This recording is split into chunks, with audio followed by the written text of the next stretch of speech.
All right, welcome back. In this video, we're going to take a look at the differences between the new Gen 2 Porsche 992 GT3 in AMS2 and the same car in iRacing. So for these tests, I decided to use the Jerez track because it's available on both platforms, has a good mix of fast and slow corners, as well as elevation changes, which highlight the characteristics of the 992. And besides that, I really enjoy driving the track. So to jump right into it, driving the cars back to back between the two sims was super interesting. The first thing I noticed was how much faster AMS2 felt, while iRacing felt slower and I would say more calm, like less kind of going on in the cockpit of the car. And at first I thought it must have something to do with the camera movement, head shake, and settings like that. So I looked at the settings on both and really didn't see anything stood out, but then I really looked at the lap times. The difference was quite surprising. With AMS2, my best lap time was a 1:37.221. With iRacing, it was almost 2 seconds slower at 1:39.473. Even in iRacing, my optimal lap time was 0.3 off of that at 1:39.161. Still, a difference of 2 seconds. So there's definitely something going on there with the speed or something else between the two sims.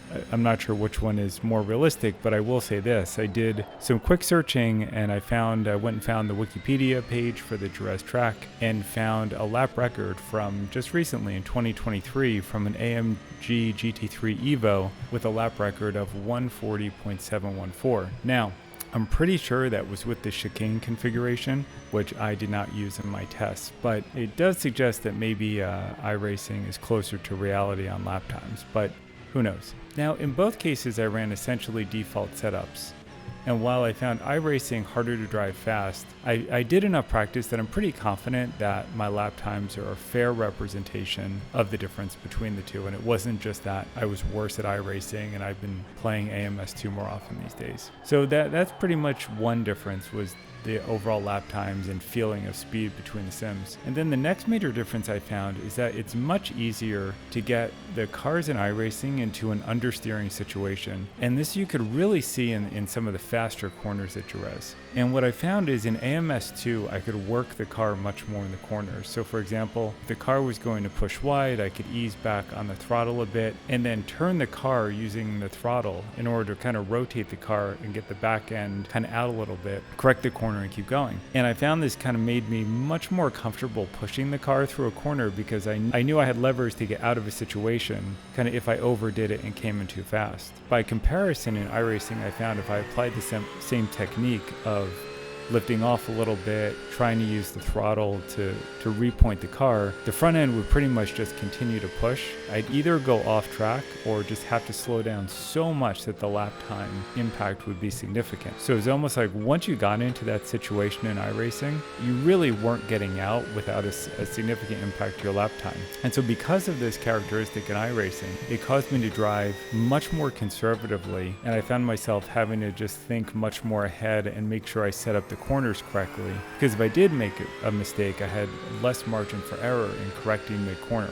I don't know why this was, but I assumed it came down to how the sims were handling weight transfer, and that AMS2 was getting more weight onto the front tires. So again, you think about, this Porsche with all the weight in the back, and what I assumed was happening is when I came off the throttle, AMS2 was just, transferring more weight to the front or doing the calculation differently and getting that light front end just a little more stuck to the ground, enabling me to kind of get the back end a little more loose and kind of moving it around with the throttle.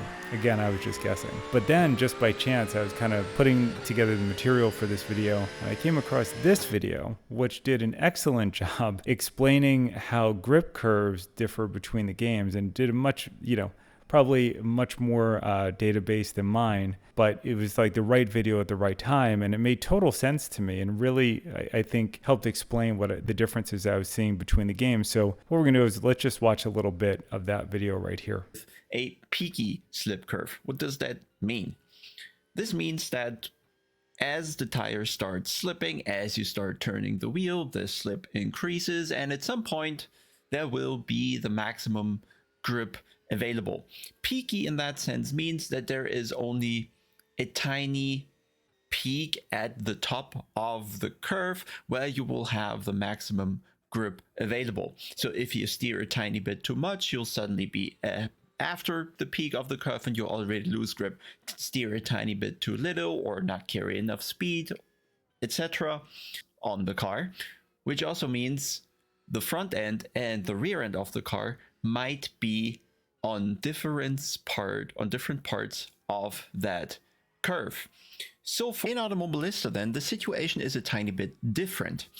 This is a made up slip curve that we have in Automobilista 2, but essentially is the plateau that we see on top, which is kind of has been confirmed by Razer in the forum.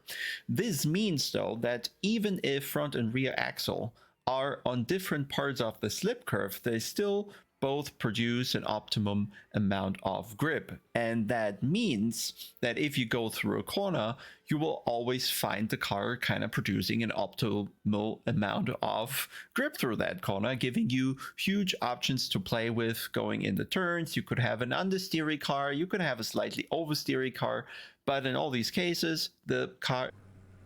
So I think the graphs in that video clearly show what I was experiencing. AMS2 gives you much more wiggle room before the grip drops off, enabling you to work the car and balance between the front and the rear axle. And with iRacing, once you go off a cliff, you're gone. Now, as I've said before, I'm not a GT3 driver, so I don't know what's right or wrong, but understanding these differences will help you adapt your driving style to each particular game. And now, I find when I'm kind of driving around, I'm picturing that grip graph in my head as I work the car and kind of balance the grip between the front and the rear axles. Those are my quick impressions of the 992 between the new games. I'll tell you, at the moment, I actually enjoy the AMS2 version more because I like being able to work the car more, but the other bias there is I've just been playing AMS2 a lot, and maybe that's what I'm used to. So it is what it is. So I'm curious, what do you think? Do you enjoy one or the other? Are there other differences you've noticed between the games and how this particular car feels? I'd love to know what your thoughts are and what you've observed. Please leave them in the comments below.